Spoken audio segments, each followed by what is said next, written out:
All right, everybody, welcome back. This is Tim again, day 5. Hope to bring you some more value in your business and maybe teach you something.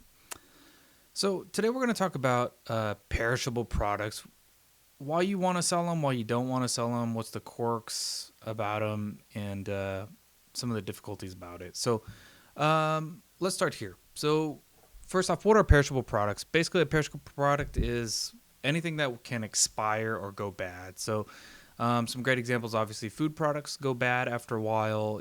Makeup products sometimes will go bad. Even if they don't really go bad, they still put these like shelf life stickers and stuff on them. And so Amazon looks at it like there's an actual expiration date. So beauty, food products, some chemicals and stuff like that will actually expire. They'll put expiration dates on soaps, all sorts of stuff like that. So what you need to know about perishable products is that Amazon has pretty strict controls on this. Um, while they have a system that says they're going to pull your inventory 55 days ahead, that they are not going to make it eligible for sale. They'll pull it out and put it in your stranded inventory.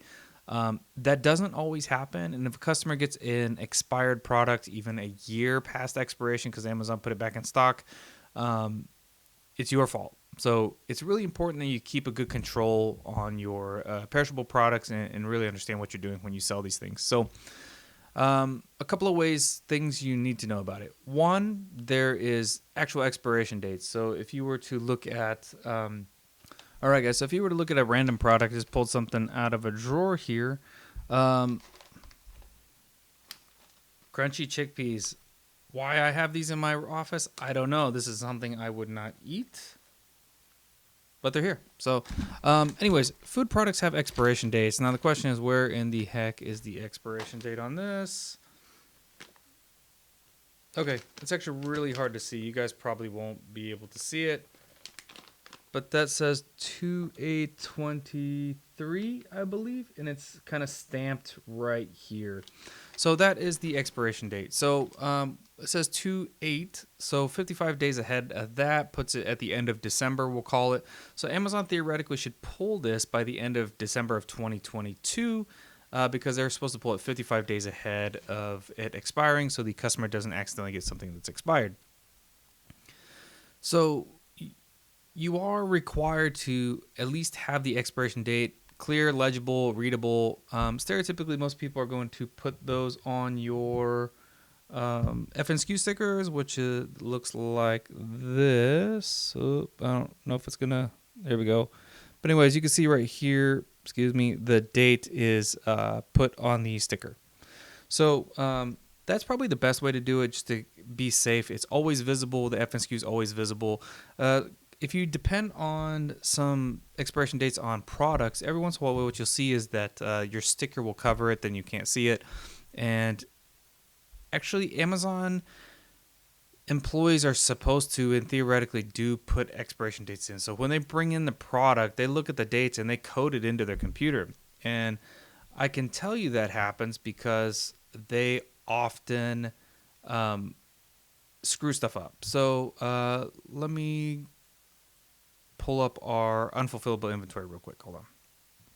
All right, so this is our unfulfillable inventory. And so we have a practice of we put our expiration dates in our SKUs. This is actually really important, and we think everybody should do this. And so you can see this product is in our date code. It's 2023-8/18, so August 18th of 2023. This is expired, definitely expired. They have it as expired. Great. This next product says it's expired 57 units. It doesn't expire until July 1st of 2024. We're coming up on where Amazon should pull these, but they have already pulled these. And the question is when did they pull these? Probably weeks ago, before this was even close to the 55-day limit. And so you really need to watch out with Amazon because they will pull your inventory early because somebody has keyed in the date incorrectly on the back end when it's received. So something you really need to pay attention to. Let's go back. Let's see. So the actual date being an expiration date is very important. Then you're going to get these shelf or these expiration dated photos here or pictures. And this basically says the product expires 12 months after it's opened. So if you don't open this for 10 years, it's good for another 12 months, after you open it. Again, you're going to see these a lot on soaps, shampoos, conditioners, that kind of stuff. A lot of beauty products, makeup will have these shelf life stickers. And so the best thing you could probably do is put at least a year out.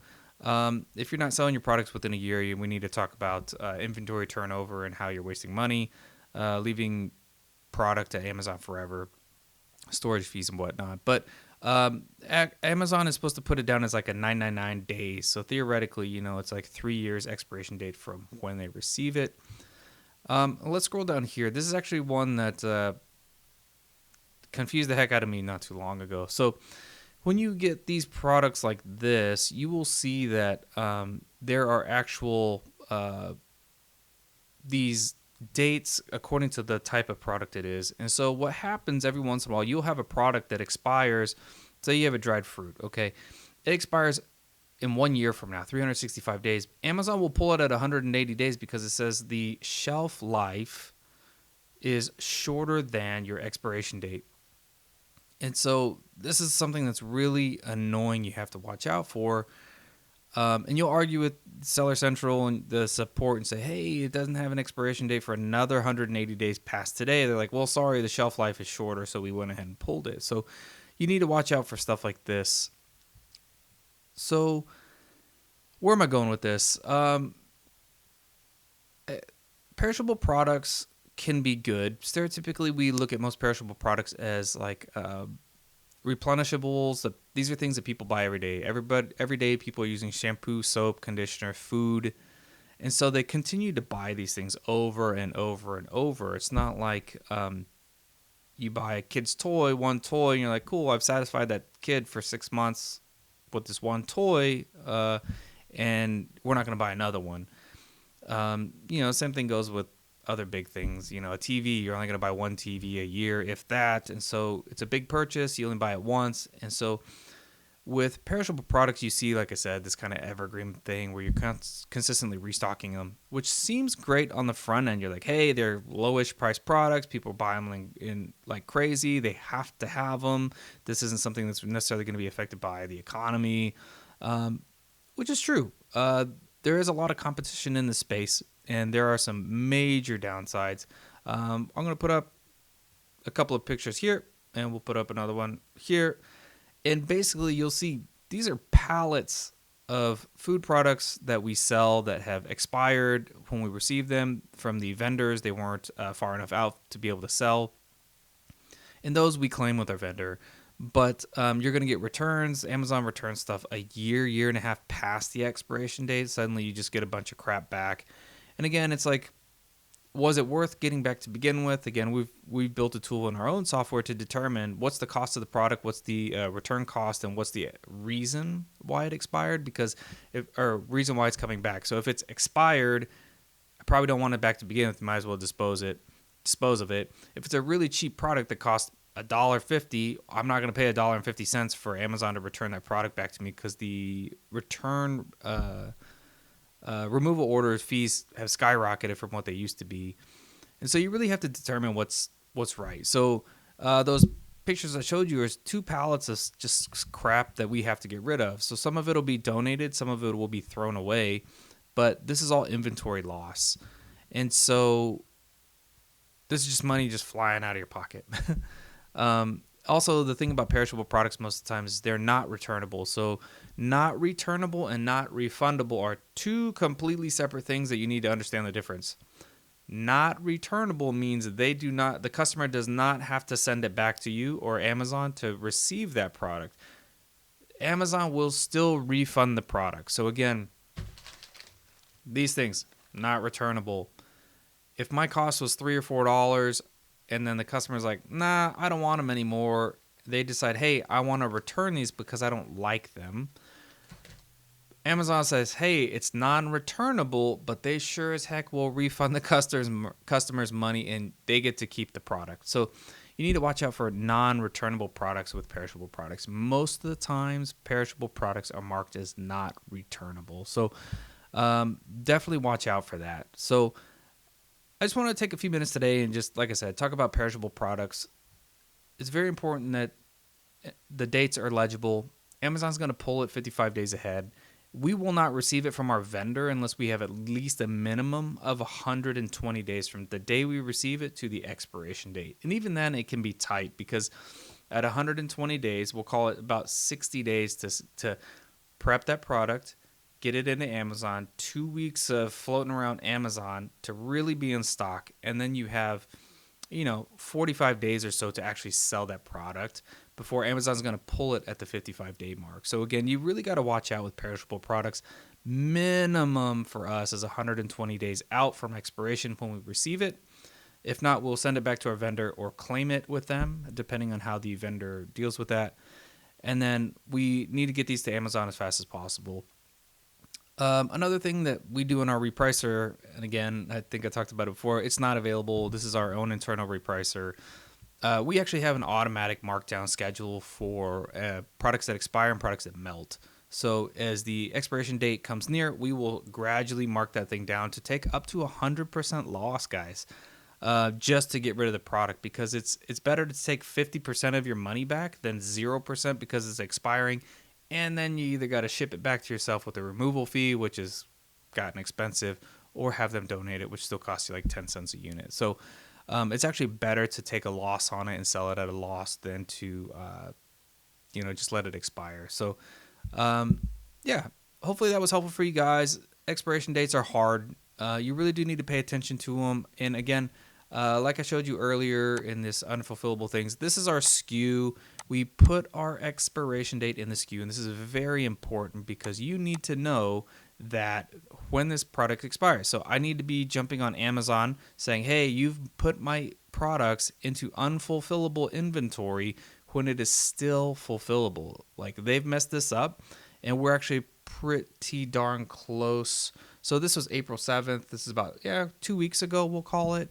And so we've lost 3 weeks of sellable time, or 2 weeks of sellable time, and then by the time they get this fixed and hopefully put it back in inventory, they're probably going to pull it because it's expired at the 55-day mark. So guys, this is stuff that can really get you screwed up, and if you don't really pay attention, you don't know what you're doing with perishable products, you can lose a lot of money.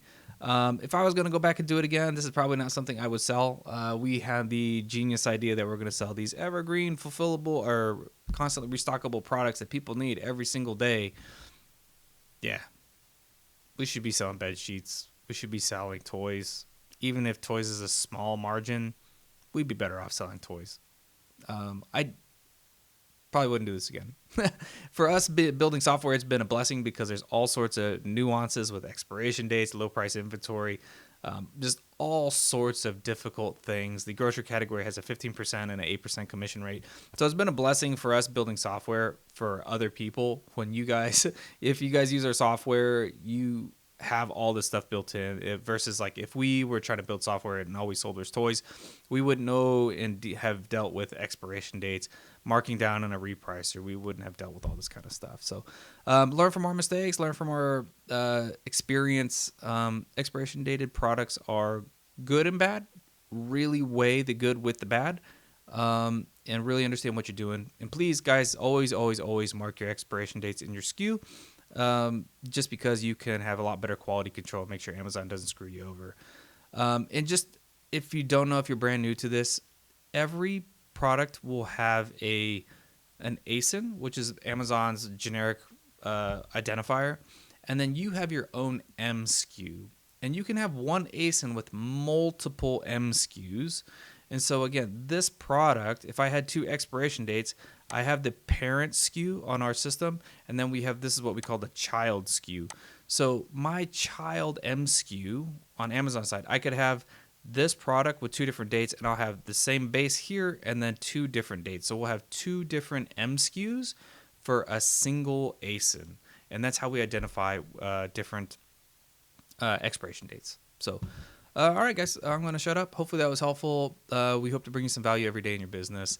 Check out our website, amzfusion.com, where you can check out the education course and information that we put out all the time. And then if you want to check out our software, you can go to justaddfusion.com and check out stuff like Fee Fighter to help you guys get back overcharged FBA fees.